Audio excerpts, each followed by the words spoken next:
This is Off the Shelf, a program dedicated to keeping you informed about your local library. This month, we celebrate the launch of Growing Together Pasadena. We enjoy the holiday festivities at the Pintoresca Tree Lighting. We have a bookside chat with Hastings Branch Librarian Stephanie Dolph. We meet some descendants of the Mayflower. And we let you know about the events coming up in February and March. We're here at La Pintoresca Park for our tree lighting event. We do this event every year for the community of Northwest Pasadena, which provides a lot of great holiday experiences for the people of this community. We also have Armory Center of the Arts making great crafts. We have chocolate story time. It's a great experience for the kids, and the big highlight is the trackless train. We have a train going around the park, around and around, dozy as it goes. The kids are excited, they're screaming, they're yelling, and some of the kids in our community have never seen the trackless train. So we wanted to bring an experience to them that they may not have gotten somewhere else or even received at school. So this event, the tree lighting, is very important to this community. That's what everybody wants to know. When is Santa coming? Santa's gonna come from where? No, he's right there. Santa's where? He's right there. Hey, does this man look like Santa? This looks like King George.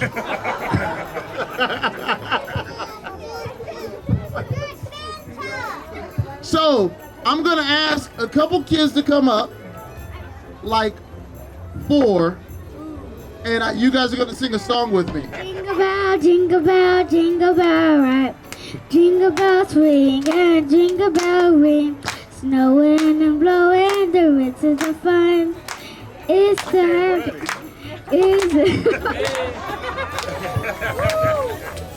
Jingle bell, jingle. Jingle bell rock.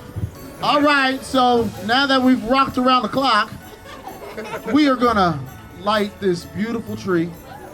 You guys ready? 3, 2, 1!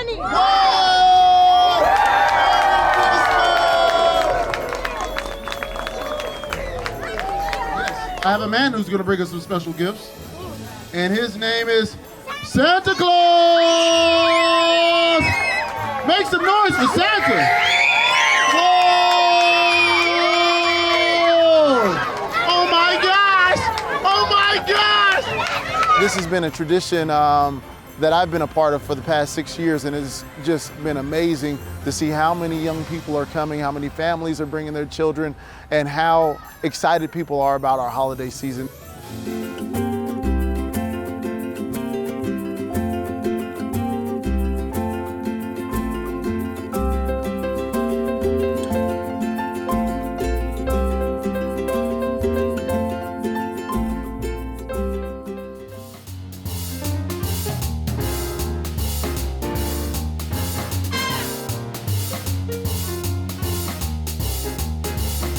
Well, I think the Hastings Branch is unique for a lot of reasons.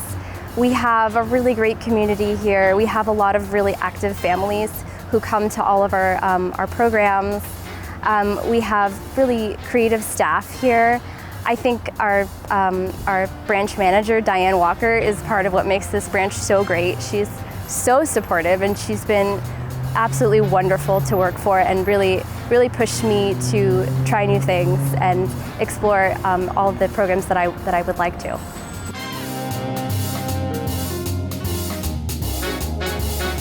I actually started off as an art major.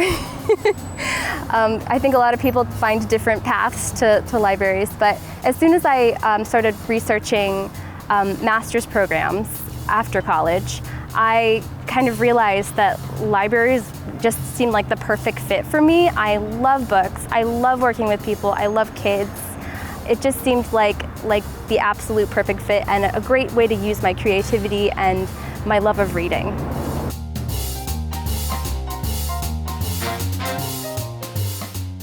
I think libraries they provide a really wonderful place for us to all gather together.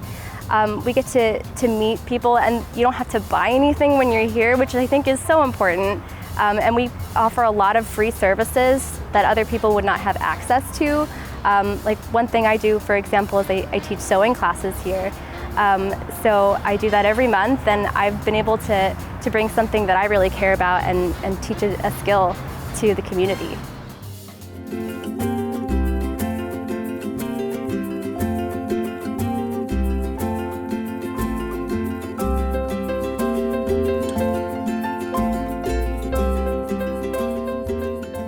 Pasadena created an Office of the Young Child, and we housed it in the city's library department. Yay, Michelle. And we declared that Pasadena would be an early learning city by 2025. And that's a serious objective.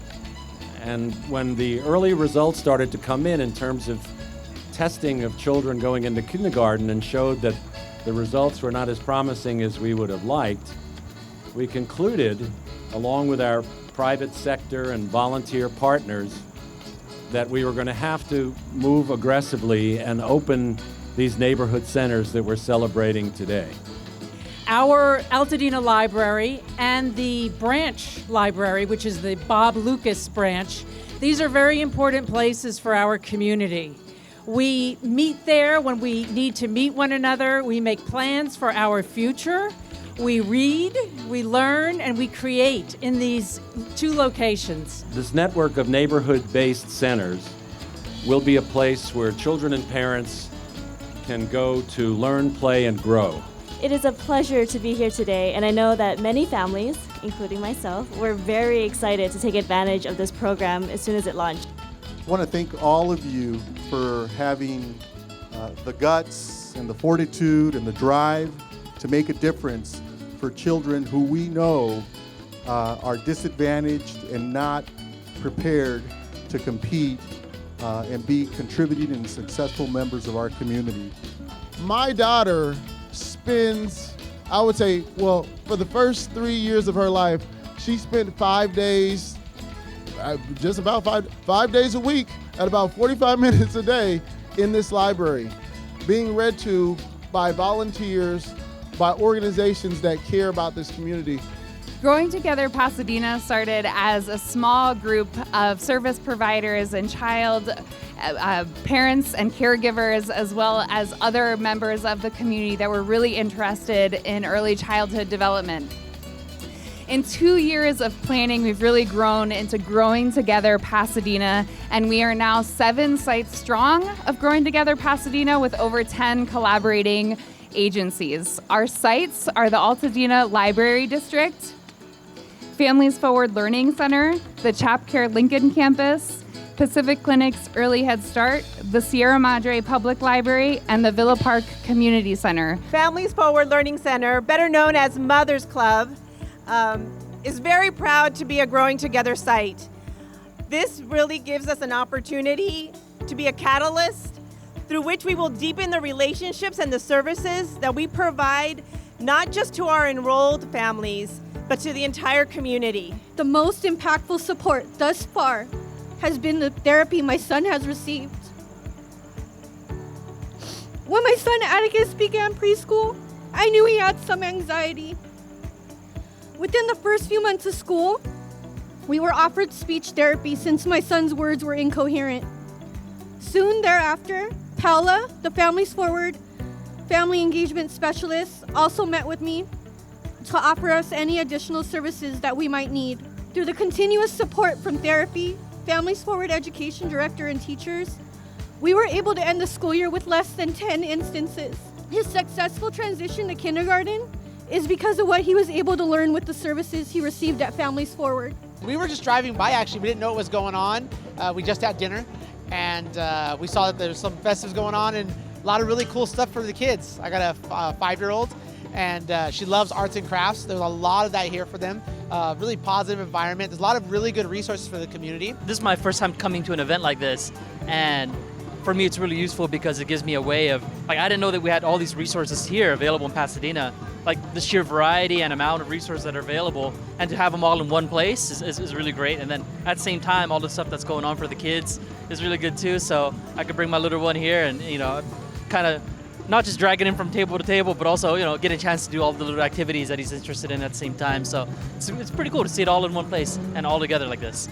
We're so glad that so many families and children showed up to learn through play and what it makes to be school ready in the first 5 years.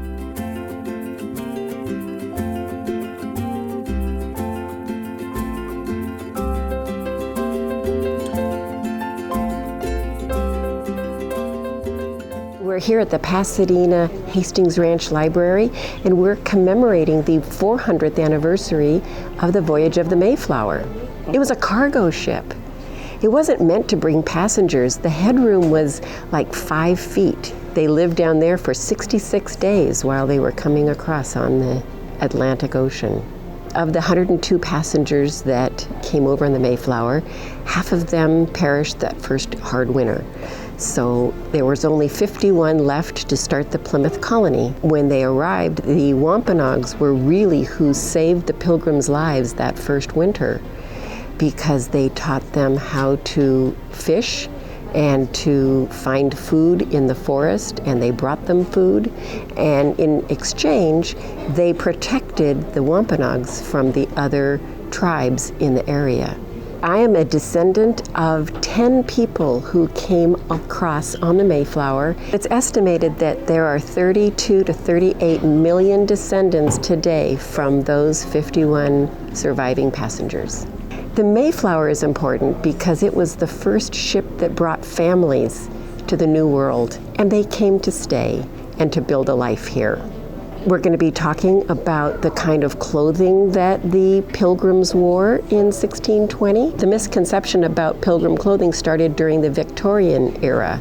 The Victorian era, they decided that that Pilgrims should have buckles and wear black and white collars. And as you can see, they wore color. In fact, black was very, very expensive, so they didn't have black. They had a poor black, which was kind of a dark gray, but they wore lots of color, and we want to dispel some myths. This history is not always taught very well in school, and since it's been 400 years since this all started, we just feel that it's important as descendants to talk about our ancestors and about the importance that they did in starting this country.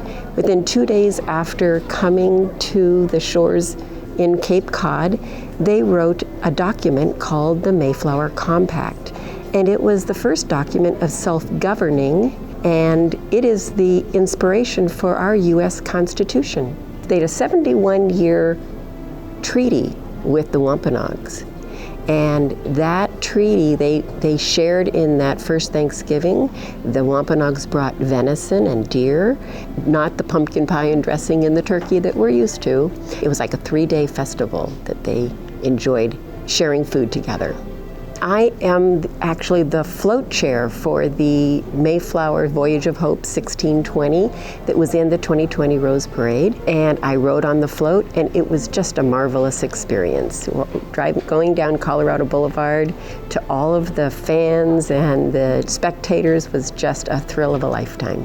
The General Society of Mayflower Descendants is headquartered in Plymouth, Massachusetts, and there are about 30,000 members today. Since they've been founded in 1890, they have over 156,000 members in total.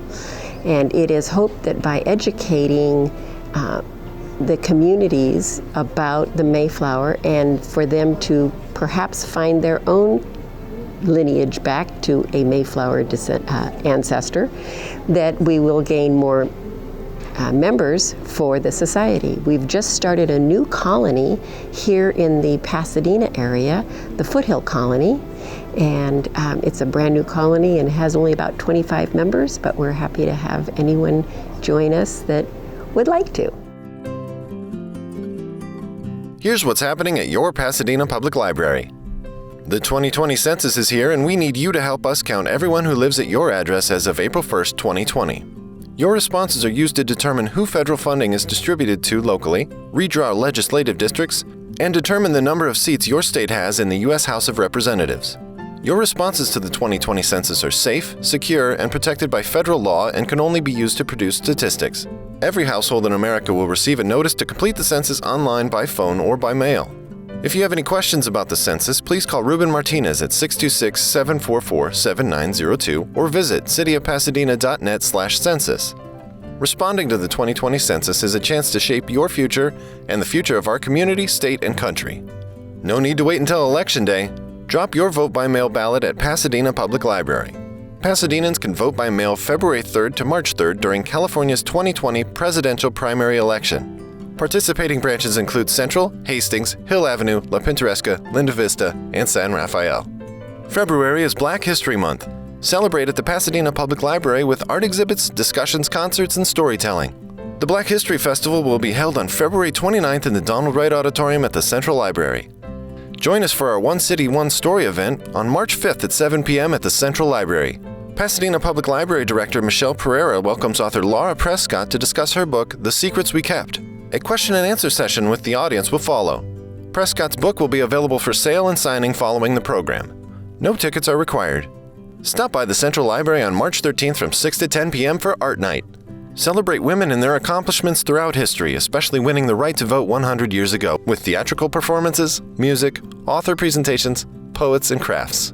To learn more about these programs and other offerings, visit our website at pasadenapubliclibrary.net or pick up a printed copy of Off the Shelf at one of your local libraries.